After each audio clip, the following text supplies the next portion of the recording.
First contact at midnight.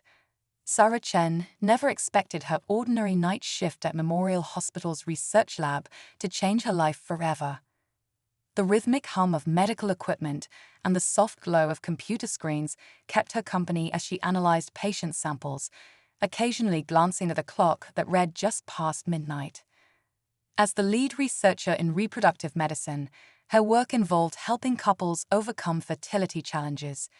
But tonight, something felt different. The air seemed charged with an inexplicable energy that made the hair on her arms stand on end. The first sign that this wasn't the typical graveyard shift came when her equipment started malfunctioning. The electron microscope's display flickered, showing impossible readings. Then the lights throughout the lab began to pulse with an eerie blue glow. "Great, just what I need.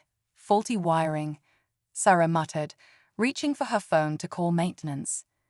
Before she could dial, a blinding flash filled the room, forcing her to shield her eyes. When the light faded, she found herself face to face with something impossible. Standing before her was a tall, slender figure with iridescent skin that seemed to shift colors like an opal catching sunlight. Its large, almond-shaped eyes studied her with unmistakable intelligence. Sarah's scientific mind raced to process what she was seeing, even as her heart thundered in her chest. "Greetings, Dr. Sarah Chen," the being spoke, its voice melodious and gender-neutral. "I am Zix, xenobiologist from the Centauri Science Academy. Your research has drawn our attention." Sarah gripped the edge of her lab bench, steadying herself. "My research?" she managed to ask, proud that her voice barely trembled. Zix's skin rippled with patterns of blue and green. "Yes, your work on human reproductive challenges is quite fascinating. We've been monitoring Earth's scientific progress, and your innovative approaches to fertility treatment caught our interest." Taking a deep breath, Sarah's initial fear began to give way to professional curiosity. "You've been studying us. Why reveal yourself now?" "We face a crisis," Zix explained, moving with fluid grace to examine the lab equipment. "My species is experiencing a devastating decline in population.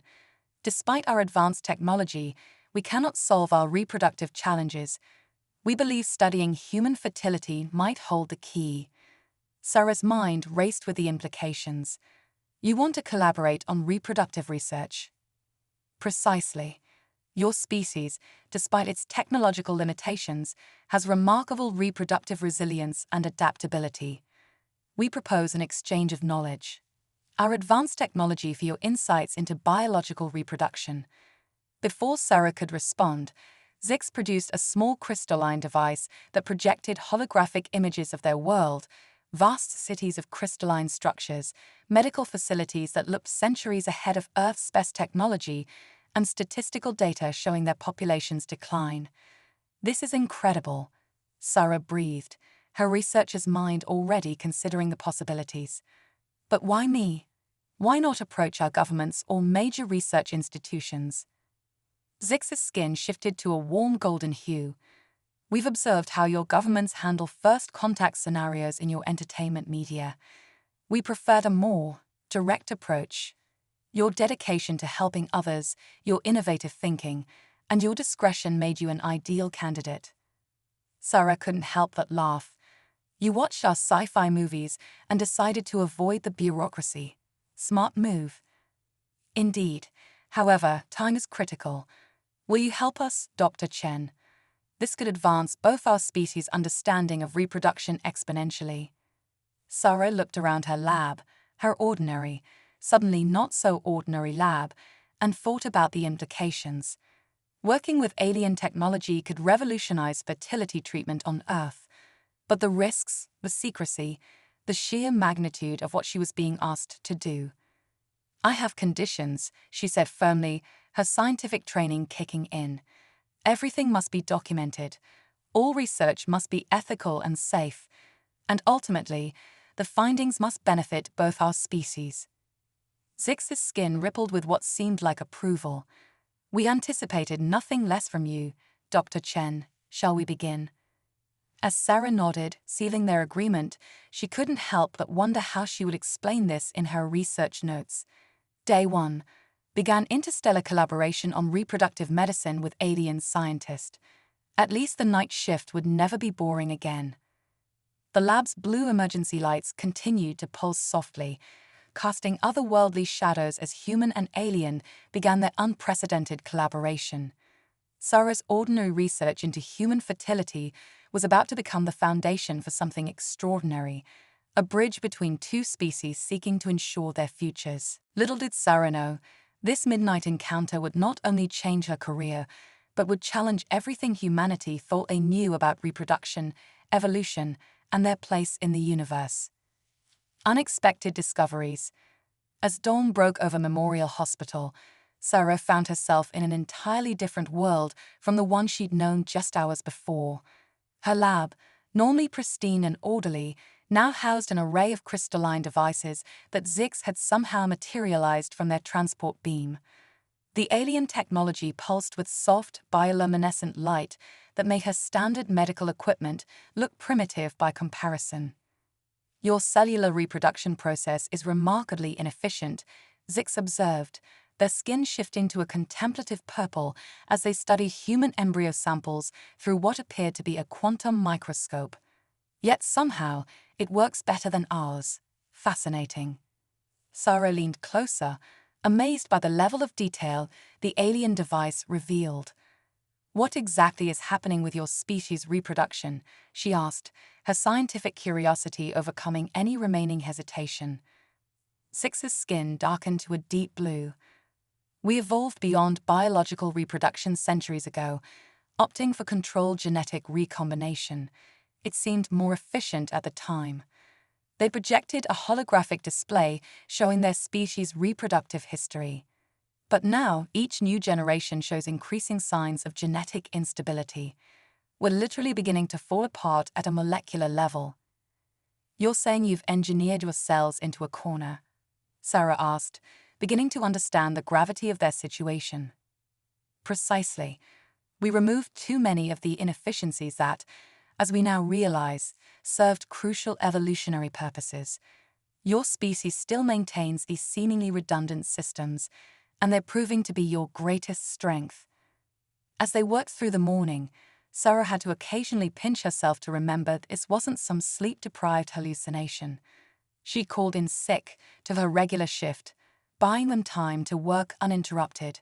The janitor had come by once, but Zix's technology included some kind of perception filter that made the lab appear normal to outside observers. Look at this, Sarah said excitedly, pointing to a display showing human DNA repair mechanisms. Our cells might seem inefficient, but they're incredibly resilient. When damage occurs, we have multiple backup systems that can fix things. Zix moved closer, their iridescent skin rippling with interest. Yes, these redundancies you maintain, they're not redundant at all, are they? They're survival mechanisms. Their work was interrupted by Sarah's phone buzzing. A text from Dr. Thompson, her department head. Hope you're feeling better. Need your input on the Martinez case when you're back. Sarah felt a twinge of guilt. The Martinez case, a couple struggling with recurrent pregnancy loss, was supposed to be her priority. Then an idea struck her. Zix, could your technology help current fertility patients while we research your problem? Sort of a mutual benefit arrangement. The alien scientist's skin shifted through several colors before settling on a thoughtful green. Intriguing proposal. It would provide valuable data on human reproductive processes in real time. However, we must be cautious about introducing advanced technology too quickly. We could disguise it as a new experimental treatment, Sarah suggested, her mind racing with possibilities. Present the results through conventional channels, help people while we learn. Zix was about to respond when one of their devices emitted a sharp tone. Their skin paled to an almost transparent state, which Sarah was learning indicated alarm. We have a problem, Zix announced, manipulating the holographic display. My preliminary scans show that exposure to your planet's background radiation is accelerating my cellular degradation. I hadn't anticipated this level of sensitivity. Sarah felt her heart race. How bad is it? At current rates, I have approximately 72 Earth hours before my cellular structure begins to critically fail. We need to solve this puzzle faster than anticipated. Sarah ran her hands through her hair, a habit when she was thinking intensely. Okay, we need to focus. Your species' genetic engineering removed too many reproductive safeguards. Human reproduction maintains these safeguards but struggles with efficiency. There has to be a middle ground. Agreed, Zix said, their color stabilizing somewhat.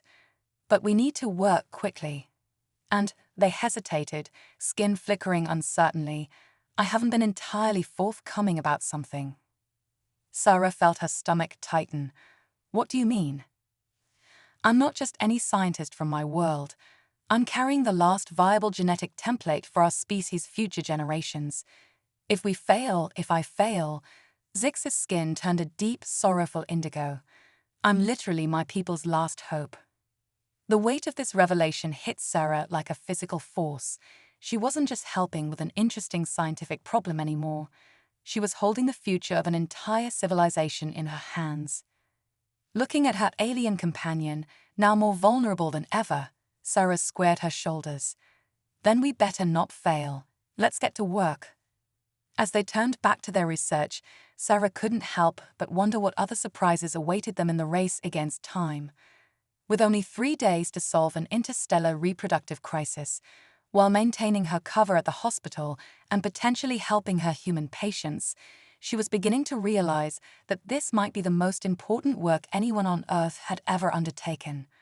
And nobody but her even knew it was happening. Race against time. 48 hours had passed since Zix's arrival, and Sarah's lab had become a battleground against time. Coffee cups littered the workspace as she fought exhaustion, analyzing data from both her human patients and Zix's deteriorating cellular structure. The alien scientist's once vibrant skin had taken on a worrying grayish tinge. Your Martinez case, Zix said, examining the holographic display of the couple's genetic data. The repeated pregnancy losses, there's something familiar about the pattern. Sarah rubbed her tired eyes. What do you mean? The way their genetic material fails to properly combine. It's similar to what happened in the early stages of my species' reproductive crisis. Zix's skin flickered with excitement despite their weakening condition. But in their case, it's a fixable error, not a systematic failure. A knock at the lab door made them both freeze. Zix quickly activated their perception filter as Dr. Thompson entered. Sarah? Didn't expect to find you here at this hour, her department head said, looking concerned. You've been acting strange lately. Is everything okay?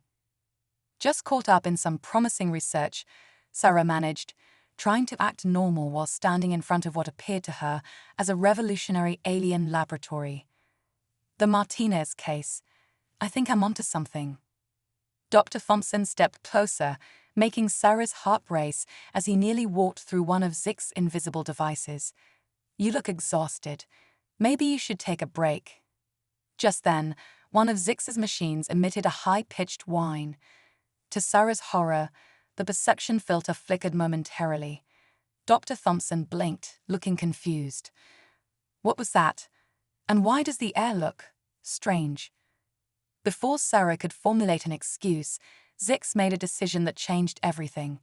Their perception filter deactivated completely, revealing their true form and all their equipment. Dr. Thompson stumbled backward, his face pale. What is this? Please remain calm, Dr. Thompson, Zix said, their voice steady despite their weakened state. Your assistance may be crucial to our survival. Over the next hour, Sarah and Zix explained everything to an increasingly fascinated Dr. Thompson. Rather than panic or call authorities, the department head's scientific curiosity took over. So the Martinez case might hold the key to saving your species, he asked, examining Zix's genetic data with wonder. Because their reproductive difficulties mirror your species' early problems. Exactly, Sarah said, relieved to finally share the burden. But we're running out of time. Zix's cellular degradation is accelerating. Dr. Thompson's eyes lit up. What if we're thinking about this backward? We've been trying to understand how your species' reproductive system failed, but maybe we should be studying how humans overcame similar challenges during our evolution. Sarah felt a surge of excitement. The redundancies in human DNA, they're not just backup systems, they're evolutionary solutions. Solutions that your species engineered away, Dr. Thompson said to Zix, but maybe we can reintroduce them. They worked frantically, combining Zix's advanced technology with human genetic research. Hours ticked by as they explored millions of years of human evolutionary data, searching for the key to reproductive resilience. Suddenly, Sarah gasped.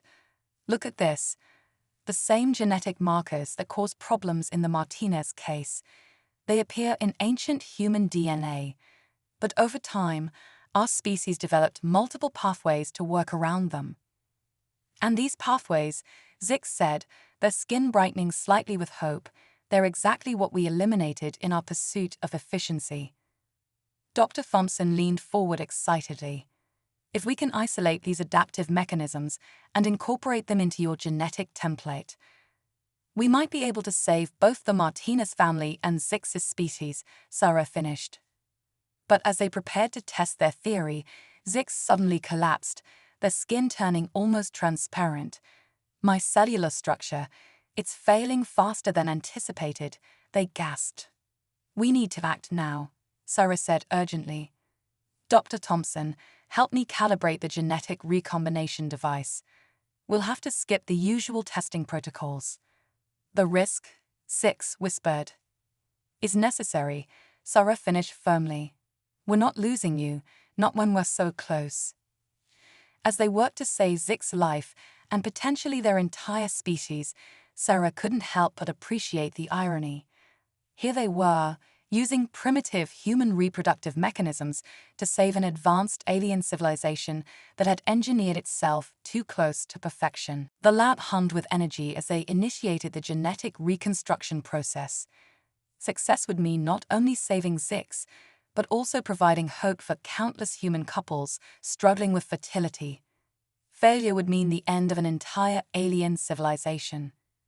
As the procedure began, bathing the lab in otherworldly light, Sarah silently thanked whatever cosmic coincidence had brought this extraordinary case to her ordinary hospital lab. Sometimes, she realized, the biggest breakthroughs come from embracing imperfection rather than trying to engineer it away. The real question was, would they finish in time to save Zix, or would their discoveries come too late for their alien friend? The ultimate gambit. The genetic reconstruction chamber pulsed with an intense blue light as Sarah, Dr. Thompson, and their rapidly failing alien colleague fought against time. Zix's normally iridescent skin had become almost transparent, their cellular structure visibly deteriorating. Quantum stability at 27% and falling, Dr. Thompson announced, his fingers flying over the holographic controls. We're losing them. Sarah refused to give up. 20 hours remained of their original 72-hour window, but Zix's condition had deteriorated far faster than expected. The alien scientist lay suspended in the chamber, their body wrapped in a cocoon of energy as the genetic resequencing process continued. The human DNA templates aren't integrating fast enough, Sarah muttered, studying the real-time genetic analysis. It's like trying to install new software on an incompatible system. Suddenly, the lab door burst open. Maria Martinez, one of Sarah's fertility patients, stood there, looking confused and worried. Dr. Chen, the nurses said you've been locked in here for days. I was worried when you missed our appointment. Before anyone could react, Maria's eyes fell on the alien reconstruction chamber. Her mouth opened in shock, but instead of screaming or running, she stepped forward with surprising calm. Is this why you've been unavailable? She asked, her voice steady despite the extraordinary scene before her. You're helping them. Dr. Thompson moved to intercept her, but Sarah raised a hand to stop him. A crazy idea was forming in her mind. Mrs. Martinez, Sarah said carefully. How would you feel about being part of a medical breakthrough that could help both your case and save an entire civilization? To everyone's surprise, Maria laughed. Dr. Chen, I've tried every fertility treatment available. At this point, I'd accept help from aliens. Oh. Her eyes widened as she fully processed the scene. You're not speaking hypothetically, are you? The same genetic factors causing your fertility challenges, Sarah explained quickly, might hold the key to saving Zix's species. Your DNA contains natural adaptive mechanisms that their civilization engineered away centuries ago. We need a living human donor to stabilize the genetic reconstruction process, Dr. Thompson added. Someone with exactly your genetic profile. Maria looked at the alien in the chamber, then back at Sarah. Will it hurt? No, Sarah assured her. We just need a small tissue sample to create a genetic bridge. But we need your consent, and we need it now. Zix is running out of time. Without hesitation, Maria rolled up her sleeve. Do it. The next few hours were a blur of activity. They integrated Maria's tissue sample into the reconstruction matrix, using her DNA's natural adaptive mechanisms as a template for rebuilding Zix's deteriorating genetic structure. It's working, Dr. Thompson exclaimed. The human DNA is providing a stable framework for the genetic reconstruction. Quantum stability rising to 45%, 60%, 75%. But their celebration was premature. Alarms suddenly blared as Zix's body began rejecting the treatment. No, no, no. Sarah frantically adjusted controls. The genetic variance is too high. We need something to bridge the gap between human and Centaurian DNA. Maria stepped forward. What about my embryos? The ones from my failed IVF attempts. They're already primed for genetic adaptation. Could they help? Sarah's eyes lit up. The enhanced plasticity of embryonic stem cells. Dr. Thompson, could we use them to create a genetic scaffold? It's risky, he warned. We'd be combining 3 distinct genetic patterns. The probability of success is better than certain failure, Sarah finished. Mrs. Martinez, are you sure? Maria nodded firmly. My embryos were preserved to create life. What better purpose could they serve? Working with desperate speed, they integrated the embryonic stem cells into the reconstruction matrix. The lab filled with a brilliant light as human and alien genetic material combined in ways never before attempted. Quantum stability at 82%, 89%, 93%. Dr. Thompson called out, "It's stabilizing." The chamber hummed with energy as Zix's body began to glow. Their transparent skin slowly regained its iridescent quality, patterns of color swirling beneath the surface. When the process finally completed, Zix emerged from the chamber transformed. Their basic form remained the same, but their skin now displayed an entirely new pattern of bioluminescence, one that somehow seemed more vibrant, more alive than before. How do you feel? Sarah asked anxiously. Zix's skin rippled with colors Sarah had never seen before. Different, but stable. The cellular degradation has stopped. They turned to Maria. You have given my species more than just survival, you've given us a future. Does this mean? Maria hesitated. Could what we learned help me too? Sarah smiled, already seeing the possibilities in the data they gathered.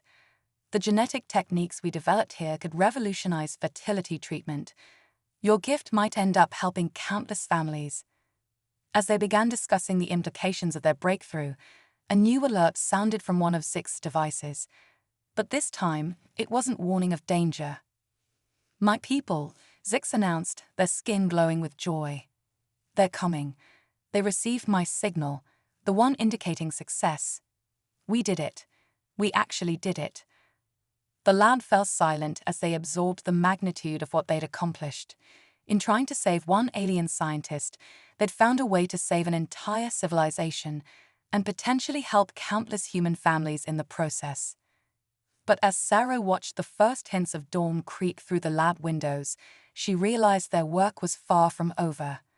They had bridges to build, not just between different genetic codes, but between two civilizations that suddenly had so much to learn from each other. The sun rose on a world that was about to change forever, all because of one night shift that turned into the most important scientific breakthrough in human history. And it all started with people willing to help each other, regardless of which planet they called home. First steps into tomorrow. The following days at Memorial Hospital transformed into a carefully orchestrated dance of secrecy and revelation. As Zix's people approached Earth, Sarah, Dr. Thompson, and Maria worked tirelessly to prepare for what would become humanity's first official contact with an alien civilization. They're entering Earth's orbit, Zix announced, their newly stabilized form shimmering with excitement. 3 ships, cloaked from conventional detection systems. The Science Council wants to meet those responsible for the breakthrough. Sarah looked up from her microscope, where she'd been studying the remarkable changes in Maria's latest embryo samples. The genetic techniques they developed to save Zix had yielded unexpected benefits for human fertility treatment. How exactly do we explain this to the hospital board? Dr. Thompson wondered aloud. Sorry we turned the fertility lab into an alien medical facility without permission, but look at these amazing results. Actually, Sarah said thoughtfully, I might have an idea about that. The next morning, Sarah stood before the hospital's executive board, her heart racing but her voice steady. Ladies and gentlemen, I'm here to present a revolutionary breakthrough in fertility treatment. The boardroom's atmosphere shifted from skeptical to stunned as Sarah displayed the results of their work, carefully edited to exclude any obvious alien involvement. The success rates were unprecedented, with the Martinez case as their flagship example. This is extraordinary, the hospital's director breathed, studying the data.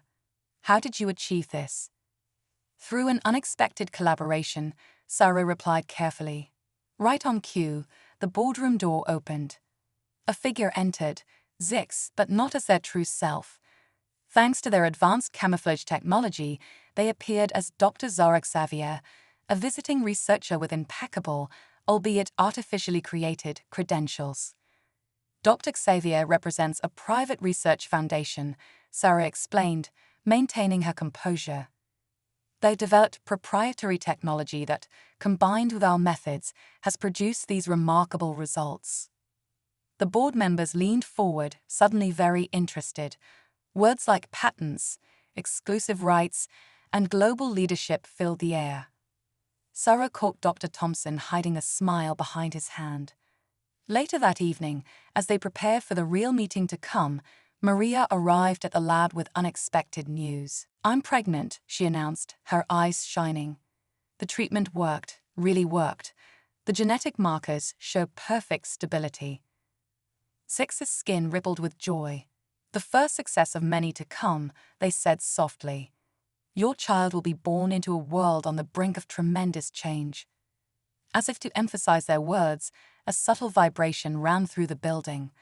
Above the hospital, invisible to ordinary eyes, 3 Centaurian ships had taken position. It's time, Zix announced. The hospital's rooftop garden, normally closed after sunset, became the site of Earth's first official alien contact. Sarah watched in awe as 3 figures materialized. Centaurian scientists, their skin patterns more varied than Zix's, but sharing the same essential form. Welcome to Earth, Sarah said, stepping forward as humanity's representative. The irony of a fertility specialist greeting an advanced alien species wasn't lost on her. The lead Centaurian, introducing themselves as primary researcher Vix, spoke with clear emotion. You have saved our civilization. The genetic solutions you've developed. Their skin rippled with patterns Sarah now recognized as joy and excitement. They exceed our most optimistic projections. Humanity's greatest strength, Zix added, lies in what we once considered their greatest weakness, their biological imperfection, their redundant systems, their messy but resilient approach to reproduction. Dr. Thompson chuckled. Sometimes the best solutions aren't the most elegant ones. The meeting evolved into an impromptu scientific conference, with both species sharing insights and possibilities. The Centaurians were particularly fascinated by Maria's successful pregnancy, seeing it as proof that their newly stabilized genetics could adapt and thrive. "We propose a formal exchange," Vix announced. "A joint medical research initiative. Your hospital would become the first Earth Centauri medical collaboration center, officially working on fertility treatments, but actually serving as a bridge between our civilizations." Sarah looked at Dr. Thompson and Maria, seeing her own excitement reflected in their faces. "I think we can arrange that," she said, "though the paperwork might be interesting." "There will be challenges," Vix cautioned. "Many on both our worlds may not be ready for full disclosure.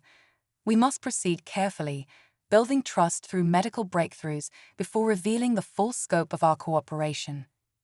"That's why this is perfect," Maria interjected, resting a hand on her stomach. "Every successful pregnancy, every family helped, they're all steps toward bringing our worlds together. Hope has a way of opening minds."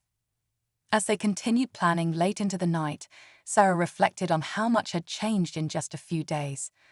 What started as a desperate attempt to save one alien scientist had evolved into something far greater, a chance to bridge the gap between two civilizations, to combine the best of both worlds.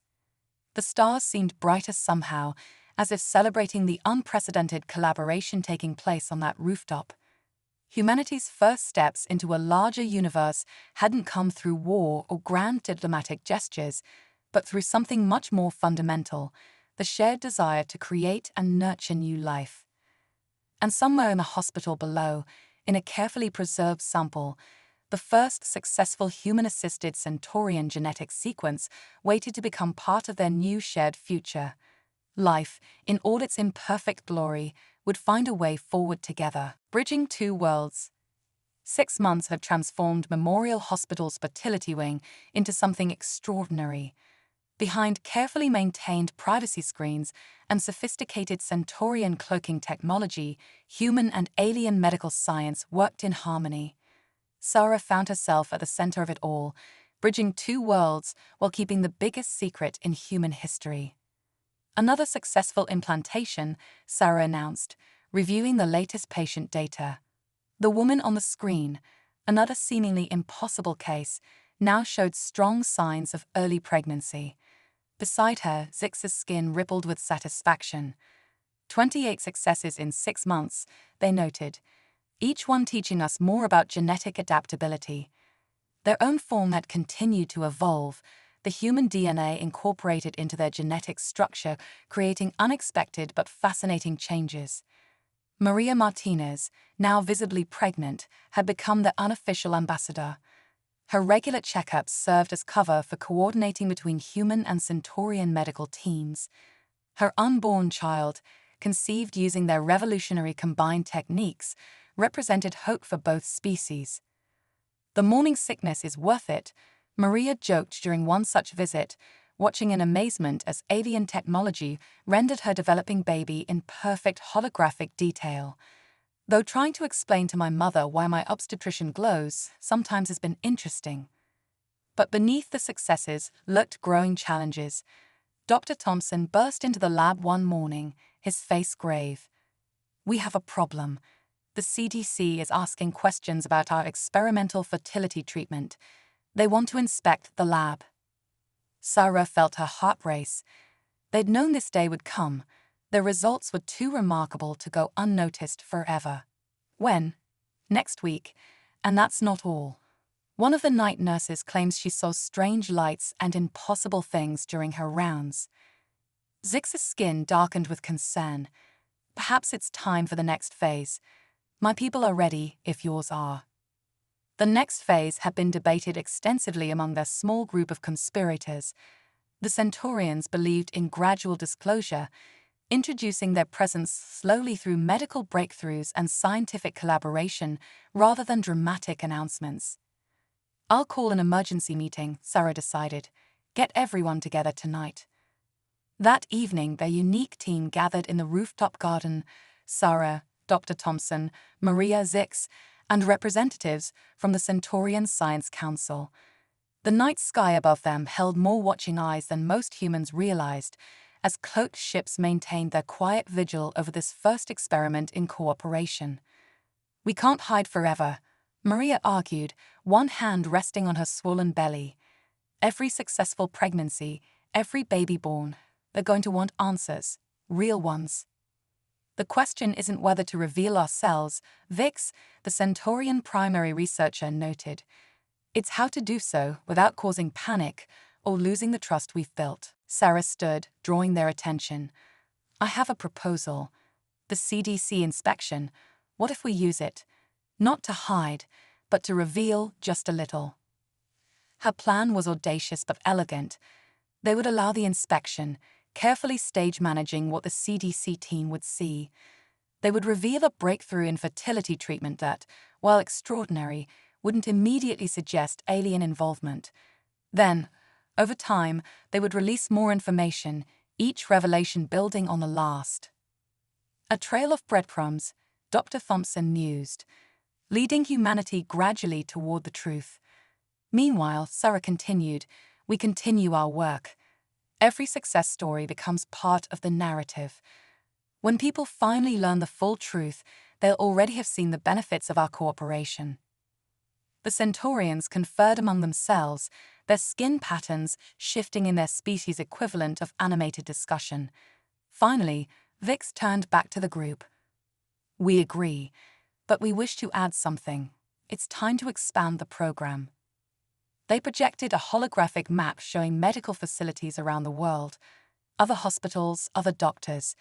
"Carefully chosen, like you were. We build a network, slowly but surely." The implications were staggering.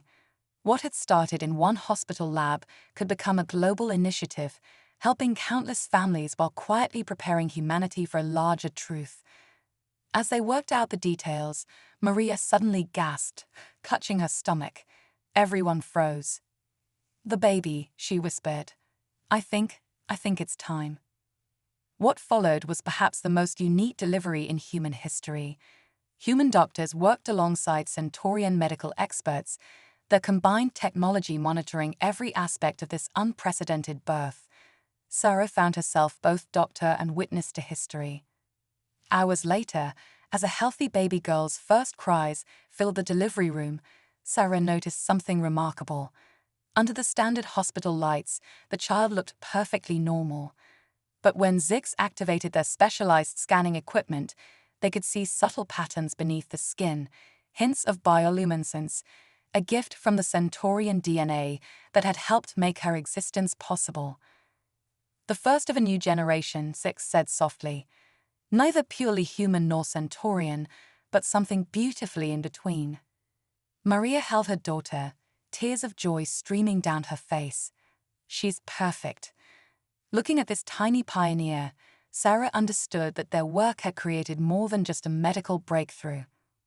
They'd begun something transformative, a future where humanity's next great leap forward would come not through conquest or competition, but through cooperation, compassion, and the shared miracle of creation. The baby girl, already dubbed Stella by her mother in honor of her stellar heritage, represented everything they'd worked for: hope, unity, and the limitless possibilities that arose when different worlds came together in pursuit of life itself.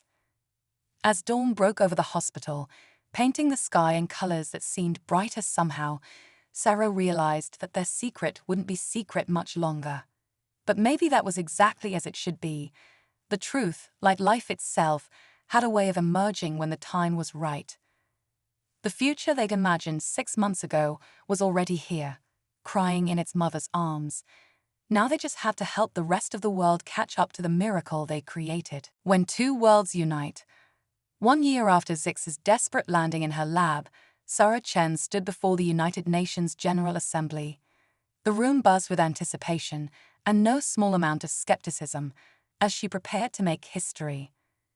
"Distinguished delegates," she began, her voice steady despite her racing heart. "For the past year, Memorial Hospital has been at the forefront of what we called a revolutionary fertility treatment program.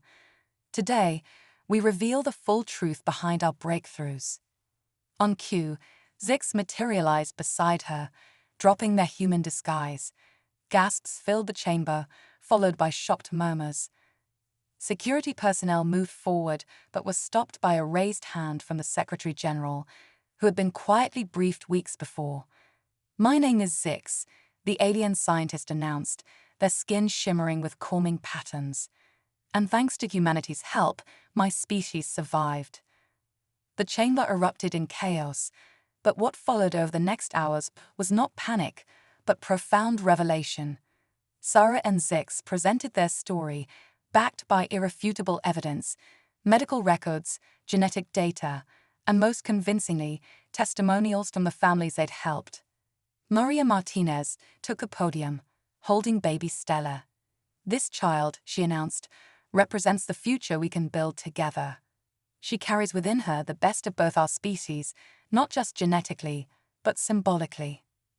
Under specialized lights, Stella's subtle bioluminescence became visible, drawing amazed murmurs from the assembly. The child, unfazed by the attention, giggled and reached for Zix, who had become like family over the past year. Dr. Thompson presented the medical data, showing how their combined research had not only solved the Centaurian reproductive crisis, but had advanced human fertility treatment by decades. "We stand at a crossroads," he explained. "What began as a desperate experiment has shown us the incredible potential of cooperation between our species." The Centaurian ships decloaked high above New York, their presence both overwhelming and oddly reassuring. They made no aggressive moves, simply hovering as silent witnesses to this moment of revelation. But it was what happened next that truly changed everything. Representatives from other hospitals around the world began to stand up, doctors and researchers who had been secretly working with Centaurian scientists for months, part of the gradual expansion program they'd initiated. Each had their own success stories, their own miracles to share. "We are already living in cooperation," Sarah explained. "The only question is whether we make it official." The debate that followed was intense, but surprisingly constructive. The prospect of advanced medical technology, freely shared, proved a powerful incentive. The fact that this first contact had come through healing, rather than conflict, helped ease many fears. By day's end, the framework for an official Earth-Centauri medical exchange program had been established. Memorial Hospital would serve as the primary coordination center, with satellite facilities spreading across the globe. But the real work was just beginning. In the weeks that followed, Sarah found herself navigating a new reality. Her lab became a focal point for both species' hopes and dreams. Young doctors arrived from around the world to train in the combined techniques they developed. Centaurian scientists, no longer hiding, worked openly alongside their human counterparts. Stella's first birthday party became an unexpected symbol of their success. The hospital cafeteria hosted an unlikely gathering: human families whose lives had been touched by their program, Centaurian scientists who had become friends, and at the center, a laughing toddler whose very existence proved that anything was possible. "Did you ever imagine this?" Maria asked, watching her daughter play peekaboo with a group of fascinated Centaurian researchers. "When Zix first crashed into your lab?" Sarah shook her head, smiling. "I was just trying to get through my night shift." Zix, their form now permanently altered by the successful genetic modifications, joined them. Sometimes the most significant changes come from the smallest beginnings: a single cell, a single choice, a single act of kindness. Looking around the room, Sarah saw the truth in those words. Every successful pregnancy they'd helped create, every family they'd touched, every bridge built between their species, it all started with one desperate alien seeking help in the middle of the night. The hospital had grown, expanded to accommodate their new reality. New wings were under construction, designed to treat both human and Centaurian patients. Medical students now trained in xenobiology alongside traditional medicine. Research teams collaborated on challenges that would have seemed impossible just a year ago. But more than the physical changes, Sarah saw how attitudes had shifted. The fear and suspicion that might have greeted alien contact had been replaced by hope and curiosity. It turned out that helping create new life was a universal language, one that transcended planetary boundaries. As the party wound down, Sarah stepped outside to get some air. The night sky was different now, knowing what she knew, seeing what she'd seen. Somewhere up there, Centaurian ships carried their modified genetic templates home, ensuring their species' survival. On Earth, babies born through their program were growing up in a world where interstellar cooperation was becoming normal. Dr. Chen, a young resident, approached, tablet in hand. "We have a new patient. She's Centaurian, but she wants to try having a baby with her human partner." They were hoping. Sarah smiled, feeling the familiar thrill of a new challenge. "Tell them I'll be right there." Above the hospital, the stars seemed to twinkle in approval. Humanity had taken its first steps into a larger universe, not through war or politics, but through the simple, powerful act of helping others create new life. It wasn't the first contact story anyone had expected, but maybe it was exactly the one both species needed. The future stretched out before them, full of possibilities, challenges, and miracles waiting to be born. And it all started with a single night shift that changed everything.